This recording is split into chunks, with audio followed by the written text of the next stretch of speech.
Hello मेरे champion. तो कैसे हो आप सब? उम्मीद करता हूँ कि सारे के सारे लोग अच्छे होंगे और मस्त तरीके से पढ़ाई कर रहे होंगे। आज के इस वीडियो में मैं आपका रैपिड रिवीजन 2026 का डे 2 कराने वाला हूँ, तो इस वीडियो को कंप्लीट देखना अगर आपको सच में आपके एग्जाम में बहुत अच्छे स्कोर करने हो तो। क्योंकि आज के इस वीडियो में मैं आपको 2 चैप्टर रिवीजन कराऊंगा। चैप्टर 1 हमने पहले वीडियो में करा दिया था। आज के इस वीडियो में मैं आपको चैप्टर 2 एंड चैप्टर 3 को रिवाइज कराने वाला हूँ आधा घंटा के अंदर। तो इस वीडियो को कंप्लीट देखना, सारी चीज़ें समझ में आ जाएगी, कुछ भी चीज़ें छूटेगा नहीं। ठीक है? आप चाहो तो शॉर्ट नोट्स बना सकते हो या फिर आपको पीडीएफ का लिंक मिल जाएगा, उसके लिए आप मुझे कॉन्टैक्ट कर सकते हो मेरे कम्युनिटी पोस्ट में दिए हुए नंबर के ऊपर। ओके? चलो फिर शुरू करते हैं अपनी जर्नी को, जिसमें से हम सबसे पहले कवर कर रहे होंगे चैप्टर नंबर 2, राइट? फिर हम चैप्टर नंबर 3 की ओर चलेंगे। तो चैप्टर नंबर 2 जो तुम्हारा है उसका नाम है ओओपी कॉन्सेप्ट। ओओपी का मतलब होता है ऑब्जेक्ट ओरिएंटेड प्रोग्रामिंग, जो कि यहाँ पे लिखा हुआ है, आप देख सकते हो, राइट? ये इसका फुल फॉर्म लिखा हुआ है। क्लियर है? तो क्या होता है इसका पूरा मतलब? Object oriented programming. ये तुम्हारे एग्जाम में डायरेक्ट पूछता है, तो इसके फुल फॉर्म को आप ध्यान में रखना। क्लियर है? इसमें जो कॉन्सेप्ट आती हैं वो अलग अलग कॉन्सेप्ट आती है। ओओपी के अलग अलग कॉन्सेप्ट हैं जिससे आपके एग्जाम में क्वेश्चन आता है लगातार। जैसे एक कॉन्सेप्ट इसमें होता है क्लास।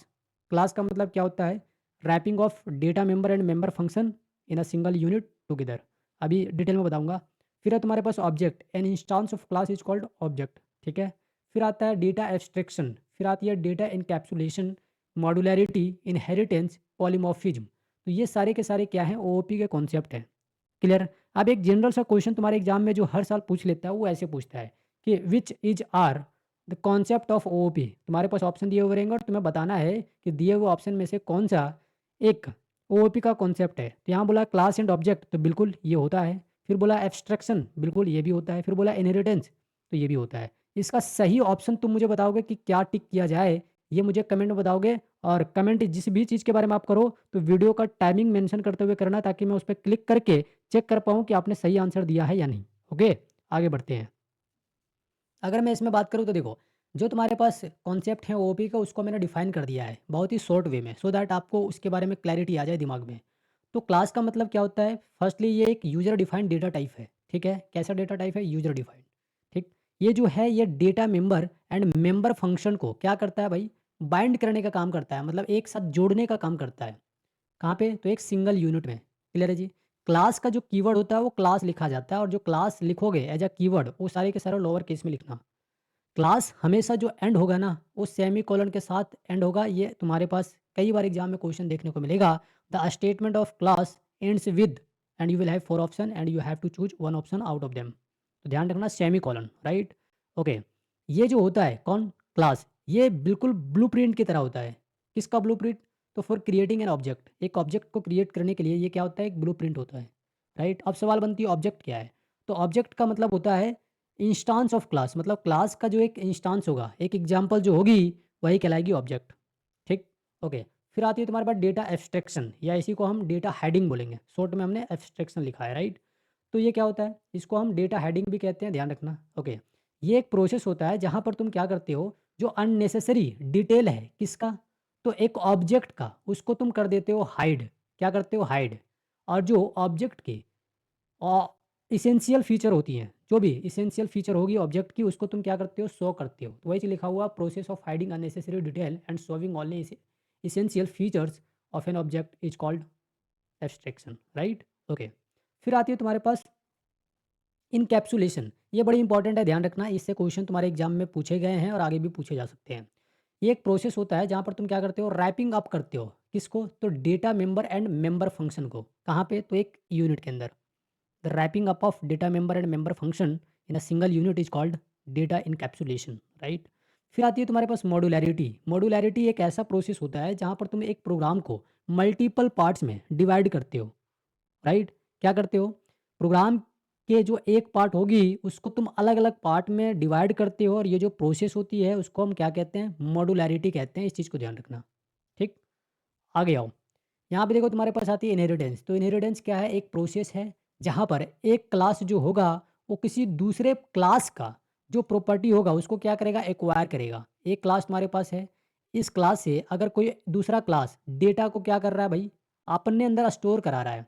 तो जो डेटा को अपने अंदर स्टोर कराएगा, एक्वायर करेगा, उस क्लास को हम बोलेंगे डिराइव्ड क्लास, और जो अपने डेटा को भेजेगा वो कहलाएगा बेस क्लास। ठीक, अब से चैप्टर नंबर 6 के अंदर इसके बारे में डिटेल में पढ़ाऊँगा। फिलहाल इतना समझ लो कि क्लास 2 तरीके के देखने को मिलते हैं, एक डिराइव्ड क्लास और एक आपके पास बेस क्लास होती हैं। बेस क्लास जो अपना डेटा को किसी दूसरे क्लास में ट्रांसफ़र करता है और डिराइव्ड क्लास जो बेस क्लास के डेटा को अपने अंदर एक्वायर करके रखता है, एक्सेप्ट करता है, राइट? ओके। फिर आती है तुम्हारे पास पॉलीमॉर्फिज्म। पॉलीमॉर्फिज्म क्या होता है? बेसिकली एक क्षमता है, एक एबिलिटी है। किस चीज़ की एबिलिटी? तो किसी एक मैसेज को मल्टीपल फॉर्म में डिस्प्ले करने का। मतलब तुम्हारे पास कोई भी एक स्टेटमेंट रहेगी सी प्लस प्लस के अंदर कोई एक मैसेज रहेगी, उस एक मैसेज को अलग अलग फॉर्म में डिस्प्ले करने की जो एबिलिटी होगी, उसी को हम क्या बोलेंगे? पॉलीमॉर्फिज्म बोलेंगे। इसके दो टाइप होते हैं, एक होता है कंपाइल टाइम पॉलीमॉर्फिज्म जिसको अचीव किया जा सकता है ड्यूरिंग कंपाइल टाइम, और एक तुम्हारे पास होती है रन टाइम जिसको अचीव किया जा सकता है ड्यूरिंग रन टाइम। ओके, ठीक। अब इस चैप्टर से कुछ क्वेश्चंस हैं, उसको देख लेते हैं, फिर हम आगे के चैप्टर की ओर बढ़ेंगे, राइट? उससे पहले कुछ और बातें आएँगी चैप्टर वो स्टार्ट होने से पहले। देखो, जैसे एक क्वेश्चन तुम्हारे पास पूछता है एग्ज़ाम में, an instance of a class is called. तो इसका आंसर आप मुझे कमेंट में बताओगे। ये क्वेश्चन नंबर मान लो तुम्हारे पास 2 है, मैंने पीछे एक क्वेश्चन बताया था ना भई, तो ये तुम्हारे पास क्वेश्चन नंबर मान लो 1 है, राइट? ये क्वेश्चन नंबर तुम्हारे पास है 2, ये क्वेश्चन नंबर 3, ये क्वेश्चन नंबर है 4। तो तुम यहाँ पे जो भी ऑब्जेक्टिव क्वेश्चन है, ऑब्जेक्टिव क्वेश्चन को मेंशन करते हुए सभी का आंसर साथ में लिखना, और किस टाइम फ्रेमिंग में तुम कमेंट कर रहे हो उस वीडियो में, मतलब वीडियो में टाइम फ्रेमिंग को देखते हुए टाइम को भी मेंशन करना, तभी मैं क्लिक करके देख पाऊँगा कि आपने सही आंसर करा है या नहीं, तभी रिप्लाई दे पाऊँगा, वरना रिप्लाई नहीं दूँगा। एक क्वेश्चन है तुम्हारे पास, who invented C plus plus? C plus plus को किसने बनाया था? ये चीज़ें आप कमेंट में लिख के जाना, राइट? आगे बढ़ते हैं।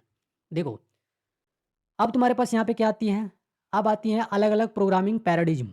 पैराडिज़्म को सॉरी प्रोग्रामिंग पैराडिज़्म को मैं शॉर्ट में पीपी लिख रहा हूँ, ठीक है जी? क्या लिख रहा हूँ? पीपी। पीपी, ये हॉरन मत समझना तुम लोग। पीपी मतलब प्रोग्रामिंग पैराडिज़्म, ओके?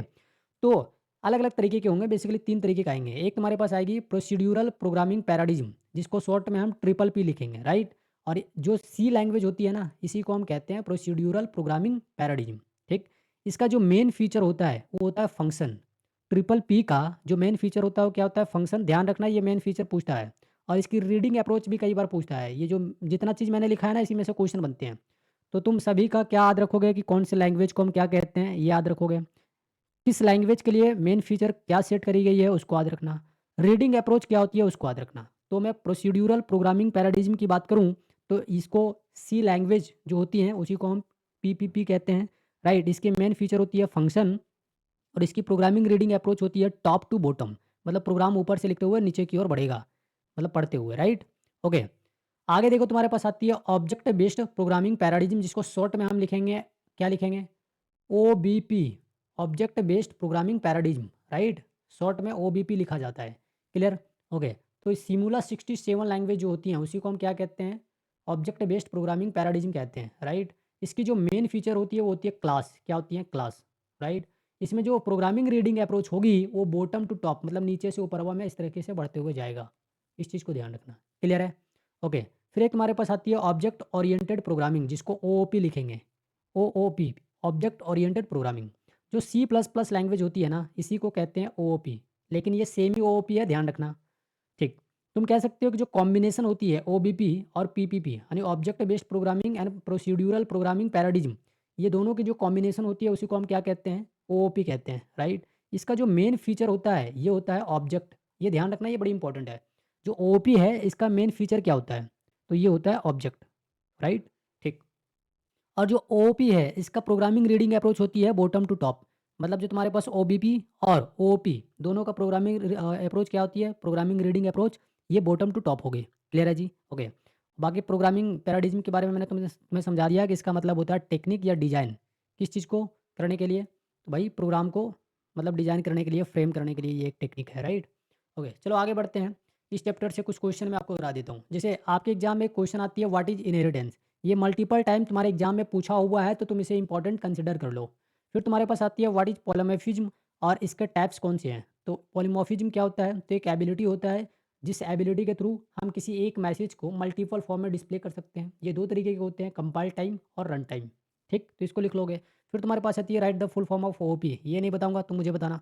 फिर तुम्हारे पास आएगी डिफाइंड डेटा इनकैप्सुलेशन। तो डेटा इनकैप्सुलेशन जो होती है, it is the process of wrapping up the data member and member function in a single unit, right? Okay. फिर तुम्हारे पास आती है right any 3 OOP concept and except explain. क्या करना है तुम्हें? देखो, तुम्हें ओओपी के 3 कॉन्सेप्ट को लिखना है एक्सप्लेन करते हुए, ठीक? इस तरह के क्वेश्चन तुम्हारे एग्ज़ाम में बनते हैं, ध्यान रखना। इतना कर लो, टेंशन नहीं है बिल्कुल, घबराना मत, जितना करा रहा हूँ उतना कर लो और बाकी पीवाईक्यू वगैरह कर सकते हो तो कर लो, वरना मेरे इसी चैनल पे जाकर के आप प्लेलिस्ट वाले सेक्शन को चेक करेंगे, जो मैंने प्लेलिस्ट बनाया है, देखो ध्यान से, एक मैंने प्लेलिस्ट बनाया है तुम्हें, ठीक है जी? तुम्हारे लिए एक मैंने प्लेलिस्ट बनाया है, इस प्लेलिस्ट को अगर आप जा कर के देखेंगे, तो उसमें मैंने 14 चैप्टर तक, चैप्टर वाइज़ पीवाईक्यू करा दिए हैं, एमसीक्यू करा दिए हैं, राइट? बाकी आप देखोगे तो सब्जेक्टिव क्वेश्चन भी मैंने कराए हैं। चैनल को एक्सप्लोर करिए, बहुत सारी चीज़ें देखने को मिलेगी। 350 से ज़्यादा वीडियो मेरे चैनल पे हैं, उसमें से 300 सिर्फ लेक्चर्स हैं 11-12 का, और 12th का सबसे ज़्यादा है। तो आप एक बार एक्सप्लोर करिए, बहुत सारी चीज़ें आपको देखने को मिलेगी मेरे चैनल पे, राइट? मेरा नहीं, आप सभी का चैनल है ये। इसको बड़ा करिए, टारगेट है कि इस बार इस चैनल में कम से कम 10 के सब्सक्राइबर कंप्लीट हो जाए, 11-12 दोनों सेशन के जो एग्ज़ाम हो रहे हैं उसको मिला करके। तो अपने छोटे भाई-बहन के पास सेंड करिए, ठीक है? और आप लोग अगर नए आए हो तो सब्सक्राइब करिए और वीडियो को लाइक करिए, ये मोटिवेशन देती है मुझे आपके लिए और ज़्यादा मेहनत करने के लिए। मैंने सोचा था फर्स्ट रैपिड रिवीजन जो मैं लाया हूँ, इसमें 1 के व्यूज़ आएगी और 200-300 लाइक आएँगे, बट तुम लोग नालायक हो सब, खाली अपना मतलब के काम लेते हो, बाकी कौन है मास्टर, छोड़ दो इसको। ये वाली बात हो जाती है तो डिमोटिवेशन हो जाती है भाई थोड़ी-सी। चलो आगे बढ़ते हैं। अब देखो हम यहाँ पे स्टार्ट कर रहे हैं चैप्टर 3 जिसका नाम है फंक्शन ओवरलोडिंग। अब देखो इस चैप्टर से ना एक क्वेश्चन बड़ी पॉपुलर है जो कि तुम्हारे एग्जाम में लगातार पूछा जाता है। What is function overloading? Explain with a suitable example. Function overloading क्या है? इसको एक एग्जांपल के साथ समझाइए। तो फंक्शन ओवरलोडिंग क्या होता है? सी प्लस प्लस का क्या है? एक फीचर है, ठीक है जी? Function overloading is a feature of C plus plus in which two or more function can have same name but different parameters. मतलब सी प्लस प्लस का फंक्शन ओवरलोडिंग एक ऐसा फीचर है जिसमें दो या उससे ज़्यादा फंक्शन होंगे लेकिन फंक्शन के नाम सेम होंगे, ठीक है जी? फंक्शन का नाम क्या होगा? सेम होगा, लेकिन उस फंक्शन के अंदर जो भी पैरामीटर होंगे, पैरामीटर कहने का मतलब पैरेंथेसिस सिंबल के अंदर जो भी चीज़ें लिखी होती है उसको पैरामीटर कहते हैं। तो वो चीज़ें क्या होगी? डिफरेंट होगी, वो चीज़ ध्यान रखना। जैसे एक एग्जांपल हमने दिया है, जैसे हमने फंक्शन का नाम रखा है टॉपर और इस फंक्शन के अंदर कोई भी पैरामीटर नहीं है, ठीक है? यहाँ फिर से हमने फंक्शन का नाम रखा टॉपर और यहाँ एक पैरामीटर है। यहाँ देखो फंक्शन का नाम रखा, फिर से मैंने क्या रखा? टॉपर, और यहाँ पैरामीटर 2 हैं। यहाँ पे देखो फंक्शन का नाम टॉपर और यहाँ पे पैरामीटर 3 है। कहने का मतलब ये है कि नंबर ऑफ पैरामीटर सभी फंक्शन में क्या हो रहे हैं? चेंज हो रहे हैं, लेकिन जितने भी फंक्शन है सभी फंक्शन का नाम क्या है? टॉपर। तो 2 या उससे ज़्यादा फंक्शन होंगे, उसके अंदर पैरामीटर अलग-अलग होंगे, लेकिन फंक्शन के नाम सेम होंगे। और ये फीचर हमें कौन प्रोवाइड करता है? सी प्लस प्लस, और इसी चीज़ को हम क्या कहते हैं? Function overloading. 3 नंबर में एक क्वेश्चन तुमसे पूछता है, इंपॉर्टेंट है, इसे रट के जाना। 110% गारंटी के साथ मैं कह सकता हूँ कि ऐसे क्वेश्चन रिपीट करते हैं, राइट? आगे आओ, बढ़ते हैं। अब तुम्हारे पास देखो बोला है कि write a C plus plus program to display sum of 3 and 4 numbers using function overloading, right? तुम्हें क्या करना है? सम दिखाना है, किसका? 3 नंबर और 4 नंबर का। अब 3 और 4 नंबर 2 अलग-अलग फंक्शन यूज़ होंगे। एक के अंदर हम 3 पैरामीटर को स्टोर कराएँगे और एक के अंदर 4 पैरामीटर को स्टोर कराएँगे। ध्यान रखना फंक्शन ओवरलोडिंग जब भी काम करेगी तो कम से कम 2 फंक्शन होने चाहिए। डेफिनिशन में ही ये बात कहती है कि 2 और मोर देन, मतलब मिनिमम 2 और मैक्सिमम कितना भी हो सकता है, राइट? इधर आओ। तो ये चीज़ ध्यान रखना। तो तुम्हें क्या करना है? एक सी प्लस प्लस का प्रोग्राम लिखना है जिसमें तुम एक बार 3 नंबर का जोड़ दिखाओगे और एक बार 4 नंबर का जोड़ दिखाओगे। और इसमें जो तुम प्रोग्रामिंग लिखोगे उसमें तुम्हें फंक्शन ओवरलोडिंग के कॉन्सेप्ट को यूज़ करना है। तो हमने क्या करा? सबसे पहले 2 हेडर फाइल लिख लिया जो कि तुम्हें लिख लेना है, राइट? फिर हमने एक यहाँ पे क्या करा? एक फंक्शन को खुद से डिज़ाइन किया जिसका नाम हमने रखा गुड, और इसके अंदर हमने 3 क्या करा? यहाँ पे पैरामीटर को डाल दिया ए, बी, सी, और तीनों के तीनों इंटीजर टाइप किए हैं। इसके अंदर हमने सम दिखा दिया और तीनों को हमने जोड़ के दिखा दिया इस तरीके से, राइट? फिर हमने एक फंक्शन लिया है, ठीक है जी। फिर से हमने एक फंक्शन लिया है, यहाँ पे देखो ध्यान से, तो हमने हैप्पी ले लिया, राइट? तो यहाँ हैप्पी नहीं होगी, यहाँ पे आप एक जगह चेंज कर दो, हर जगह मैंने हैप्पी लिया है और यहाँ पे मैंने लिख दिया था क्या? मैंने यहाँ पे लिख दिया था गुड। तो आप क्या करोगे? यहाँ भी लिख दो हैप्पी। फंक्शन का नाम सेम होगा, ध्यान रखना फंक्शन का नाम अलग नहीं होगा। यहाँ हैप्पी है तो यहाँ भी हैप्पी होगा, हर जगह हैप्पी हो जाएगा, जहाँ-जहाँ फंक्शन का नाम हो वहाँ हैप्पी हो जाएगा, राइट? तो देखो 2 फंक्शन हमने लिया, दोनों का नाम सेम है हैप्पी। एक के अंदर हमने 3 पैरामीटर स्टोर कराया है और एक के अंदर हमने 4 पैरामीटर को स्टोर कराया है देखो। और दोनों में क्या कर रहे हैं? सम निकाल रहे हैं, यहाँ भी सम, यहाँ भी सम। लेकिन पैरामीटर क्या है चेंज? फंक्शन का नाम क्या है? दोनों में हैप्पी, राइट? ओके। उसके बाद तुम्हें क्या करना है? देखो यहाँ लिखना है वॉइड मेन। क्यों लिखेंगे वॉइड मेन? क्योंकि मेन फंक्शन जो होगी ये कंपल्सरी फंक्शन है सी प्लस प्लस के अंदर, अदरवाइज प्रोग्राम एग्जीक्यूट नहीं करेगा। क्लियर? ओके। नीचे आ जाओ, C L R S C R लिखेंगे और फिर उसके नीचे फंक्शन जो हम लिखेंगे उसके अंदर पैरामीटर जो हम लिए हैं, जो भी वेरिएबल, ये सब क्या है? ये सब वेरिएबल हैं, राइट? ठीक है, डेटा मेंबर है ए बी सी, ये सब क्या है? वेरिएबल। यहाँ पे ए बी सी डी ये क्या है? Variable, right? लेकिन उस वेरिएबल के अंदर कुछ वैल्यू तो स्टोर करानी होगी ना मैं। तो फर्स्ट वाले फंक्शन के लिए, मतलब इसके लिए हमने यहाँ पे लिया 2 3 4, तीनों को जोड़ दो तो क्या आएगी 9। देखो 3 + 2 + 4 9 आएगी, तो 9 तुम्हें दिख जाएगा। इस वाले लाइन में क्या दिखेगी 9। क्लियर है जी? यहाँ देखो ध्यान से, ये जो मैंने लिखा है इसका क्या मतलब है? इसका ये मतलब है कि इस वाले लाइन में अगर तुम जोड़ोगे तीनों नंबर को, ये तीनों की तीनों वैल्यू कहाँ पुट होगी? यहाँ आके पुट हो जाएगी इसमें, राइट? ए, बी, सी की वैल्यू दी हुई है वो, तो यहाँ आके पुट होगी। इसका मतलब इस वाले लाइन में तुम्हें क्या दिखेगी? तीनों को जोड़ने के बाद 9। ओके, अब ये जो वैल्यू है ये यहाँ इन सभी वेरिएबल में पुट होगी एक-एक करके, ठीक? 2 पुट होगा ए के लिए, ठीक है? 3 पुट होगा बी के लिए, 4 पुट होगा सी के लिए और 5 पुट होगा डी के लिए। तो इस वाले लाइन में तुम्हें क्या देखने को मिलेगा? सभी का जोड़। तो यहाँ तुम सभी को जोड़ोगे 2 + 3 कितना हो गया? 5 + 4 9 और 9 + 5 कितना हो गया? 14। तो इस लाइन में तुम्हें 14 दिखेगा। तो तुम्हारे पास आउटपुट कुछ इस तरीके से दिख रही होगी। पहले तुम्हें दिखेगा सम इज़ इक्वल टू 9 और फिर दिखेगा सम इज़ इक्वल टू 14। ठीक है? ओके। क्यों दिखेगा ऐसा? ऐसा इसलिए दिखेगा क्योंकि तुमने यहाँ पे लिखा है सम, तो लेफ्ट साइड तुम्हें पहले सम दिखेगी, फिर इक्वल टू और इसको जोड़ने के बाद जो वैल्यू आएगी वो, राइट? तो वही चीज़ यहाँ पे तुम्हें डिस्प्ले हुई है। तो फाइनल आउटपुट तुम्हारे पास कुछ इस तरीके से देखने को मिल रहे होंगे। क्लियर है जी? तो फंक्शन ओवरलोडिंग का यूज़ करते हुए तुम इस तरीके से कोड को कर सकते हो। अगर किसी को कन्फ्यूजन है तो इसी स्टडी मित्रा यूट्यूब चैनल पे आप जाएँगे, लाइव वाले सेक्शन को चेक करेंगे, चैप्टर नंबर 3 के पूरा का पूरा वीडियो सीरीज़ आपको मिल जाएगी, पूरा 9 चैप्टर तक डिटेल में, राइट? तो आप जाकर के पढ़ सकते हो, बट मैं प्रेफ़र नहीं करूँगा कि आप जाइए, क्योंकि you you have not time, तुम्हारे पास टाइम नहीं है और बाकी सब्जेक्ट भी तुम्हें तैयार करने हैं। तो मैं ज़्यादा डिस्ट्रैक्ट नहीं करूँगा, मैं बोलूँगा जितना मैंने समझाया है एटलीस्ट उसी में दिमाग को प्रेशराइज़ कीजिए और समझने की कोशिश करिए, राइट? ठीक है, और क्वेश्चन लगाइए। आगे बढ़ते हैं। अब देखो, फंक्शन ओवरलोडिंग के बारे में मैंने बता दिया, कैसे उसमें प्रोग्रामिंग आते हैं ये भी मैंने बता दिया। अब इसके अंदर आपको ना एरर पढ़ने होते हैं। अब एरर क्या होता है? एरर का मतलब सिंपल समझो मिस्टेक, मतलब वैसा मिस्टेक जो तुम प्रोग्राम में करते हो। ठीक है जी? प्रोग्राम में अगर तुम किसी तरह का कोई भी मिस्टेक कर रहे हो, तो वो मिस्टेक जो होगी वो कहलाएगी तुम्हारे पास क्या? एरर कहलाएगी, राइट? अब ये जो मिस्टेक होंगे वो अलग-अलग तरीके के होंगे और सब अलग-अलग मिस्टेक पे आएँगे। मतलब जब तुम प्रोग्राम में कुछ अलग-अलग चीज़ें मिस करोगे तो उस समय अलग-अलग तरीके के एरर जनरेट होंगे। क्लियर है? तो वो एरर कौन-कौन से होंगे? जैसे देखो तुम्हारे पास पहले आती है सिंटैक्स एरर। तो सिंटैक्स एरर कहने का मतलब स्टेटमेंट में ही तुमने कुछ गलती कर दिया। जैसे कोई ऑपरेटर तुमने छोड़ दिया। Operators are missing. जैसे मान लो तुम एक प्रोग्राम लिख रहे हो और वहाँ पे तुमने मान लिया सेमीकोलन छोड़ दिया या फिर मान लो तुमने कॉमा छोड़ दिया या पैरेंथेसिस छोड़ दिया। तो इस तरह के सिंबल जब छूटती है ना, तो तुम्हारे पास एक एरर जनरेट होती है जिसको हम सिंटैक्स एरर कहते हैं, राइट? एक तुम्हारे पास आती है run time error. Run time error का मतलब क्या है? ये एक ऐसा एरर जो तुम्हें तब दिखेगी जब तुम प्रोग्राम रन कराओगे। तो प्रोग्राम जब रन हो जाएगी तब तुम्हें पता चलेगा कि भाई तुमने ये एरर करा है। कहने का मतलब क्या है? रन टाइम एरर में प्रोग्राम रन करेगा बट फाइनल आउटपुट तक नहीं पहुँचेगा। ठीक है? तो फाइनल आउटपुट तक नहीं पहुँचेगा तो तुम्हें पता चलेगा भाई कुछ ना कुछ एरर है। तो वहाँ पर जो तुम्हें एरर मिल रही होगी that error is called run time error. Clear है जी? ओके, एक तुम्हारे पास आएगी लिंकर एरर। तो लिंकर एरर का मतलब क्या होता है? देखो लिखा हुआ error that occur due to incorrect function. मतलब जो भी तुम फंक्शन यूज़ करोगे लाइक प्रिंटफ, तुमने यहाँ पे लिखा प्रिंटफ, राइट? तो प्रिंटफ फंक्शन को मान लो तुमने ऐसे लिखना था बट तुमने यहाँ पे फंक्शन में ये पैरेंथेसिस छोड़ दिया। मेन फंक्शन आपने लिखना था, आपने मेन लिखा पैरेंथेसिस छोड़ दिया। तो अगर तुम फंक्शन ही गलत लिखोगे तो वहाँ पर एक एरर जनरेट होगी और वो जो एरर होगी उसको लिंकर एरर बोलेंगे। क्लियर है जी? फिर तुम्हारे पास आती है लॉजिकल एरर। क्या आती है? लॉजिकल एरर आती हैं और ये जो लॉजिकल एरर तुम्हें देखने को मिल रही होगी वो कब देखने को मिलेगी? कहता है error that can not display the result according to input. कहने का मतलब क्या है? एक ऐसा एरर जो तब डिस्प्ले होता है जब तुम कोई भी इनपुट डाले हो और उसके हिसाब से तुम्हें आउटपुट नहीं मिले। जैसे मान लो तुमने यहाँ पे डाला 5 - 2, तो इसकी वैल्यू कितनी आनी चाहिए? 3। लेकिन मान लो ये ऐसे जोड़ के दे दिया। मान लो 5 - 2 था तो 3 आनी चाहिए थी। लेकिन ये 5 - 2 को ऐसे जोड़ दिया, मान लो 7 कर दिया। तो जो हम ऑपरेटर लगा रहे हैं, जैसा हम इनपुट डाल रहे हैं, उसके अकॉर्डिंग हमें आंसर नहीं मिल रही होती है, बल्कि उससे डिफरेंट तरीके से मिल रही होती है। तो यहाँ पर जो एरर जनरेट हो रही है, उसको हम बोलेंगे logical error. Got it everyone? अगर समझ में आई तो कमेंट करके ज़रूर बताना, राइट? ओके, लास्ट आती है तुम्हारे पास सिमेंटिक एरर।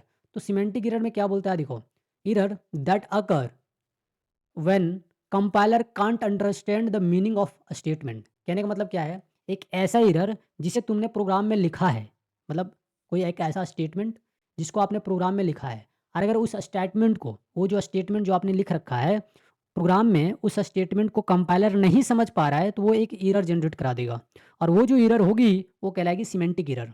एग्जांपल दे दो सर, लो। जैसे मान लो तुम्हें लिखना है सम, कुछ इस तरीके से, राइट? और 2 नंबर को तुम जोड़ रहे हो, मान लो a + b ऐसे जोड़ रहे हो और एक तुम इसी तरीके से मैथ वाला बुद्धि लगा दिया a + b = सम। तुम बोलोगे ठीक ही तो है, क्या गलत है? ऐसे लिख सकते हैं। लेकिन अगर तुम ऐसे लिखोगे तो ये गलत हो जाएगा। मतलब इस तरीके के तुम अगर स्टेटमेंट में लिखोगे A plus B is equal to sum semicolon तो ये गलत हो जाएगी, राइट? लेकिन अगर तुम ये वाला स्टेटमेंट लिखोगे तो सही हो जाएगा। तो अगर तुम ऐसा लिखोगे तो कंपाइलर एरर देगा और ऐसा लिखोगे तो तुम्हें रन करा देगा। अब ऐसा में क्या बात है?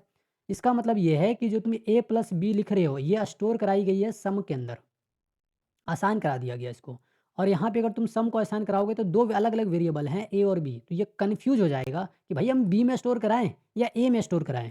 तो कंपाइलर के मन में एक कन्फ्यूज़न उत्पन्न होगी और इसकी वजह से वो एरर दे देगा और उस एरर को हम कहेंगे सिमेंटिक एरर। समझ आई बात?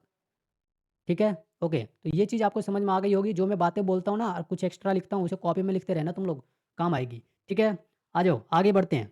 देखो अब तुम्हारे पास ना कुछ क्वेश्चन हैं जिसको ध्यान में रखना है। जैसे तुम्हारे पास क्वेश्चन आता है what is an error? Error क्या है? Explain its types. 3 नंबर में ये क्वेश्चन तुमसे पूछता है। अगर एक्सप्लेन करने के लिए बोलेगा इसका टाइप्स तो 3 नंबर में पूछेगा और सिर्फ़ एरर को डेफिनेशन मतलब एरर का डेफिनेशन अगर तुमसे पूछेगा और इसके टाइप्स को लिखना पड़ेगा तो 2 नंबर में पूछेगा। और जहाँ बोल देगा कि भई तुम इसके टाइप्स को भी एक्सप्लेन करो तो ये 3 नंबर में पूछेगा, ध्यान रखना। ओके, अब आगे बोला what is the difference between syntax and semantic error. तो सिंटैक्स एरर में क्या होती है? तुम किसी तरह का कोई भी अ, पैरेंथेसिस वगैरह छोड़ देते हो, कोई ऑपरेटर छोड़ देते हो या स्टेटमेंट गलत लिख देते हो, राइट? ओके। जबकि सिमेंटिक एरर में क्या होता है? तुम कुछ ऐसे स्टेटमेंट लिखते हो जिस स्टेटमेंट को कंपाइलर रीड नहीं कर पाता है। क्लियर है? तो ये डिफरेंस है, इसे आप अपने से लिख लेना पढ़ के अच्छे से। मैंने क्वेश्चन दे दिया है, बता दिया है कैसे क्वेश्चन आते हैं, राइट? ओके, अब देखो तुम्हारे पास मैंने इन शॉर्ट में लिख दिया है SRLLS। इसका मतलब क्या है? शॉर्ट में मैंने लिखा है जैसे एस से सिमेंटिक मतलब सिंटैक्स, पहला एस का मतलब क्या है? सिंटैक्स, दूसरा आर का मतलब क्या है? रन टाइम, फिर एल का मतलब क्या है? लिंकर, फिर जो एल है इसका मतलब लॉजिकल और एस का मतलब सिमेंटिक। ये सारे के सारे एरर है जिसको मैंने शॉर्ट फॉर्म में आपको दे दिया है, राइट? इसको आप क्या करोगे? याद रखोगे। क्लियर है जी? इसको आप क्या करोगे? याद रखोगे। अब देखो इतना बढ़िया तरीके से मैंने तुम सबको समझा दिया है।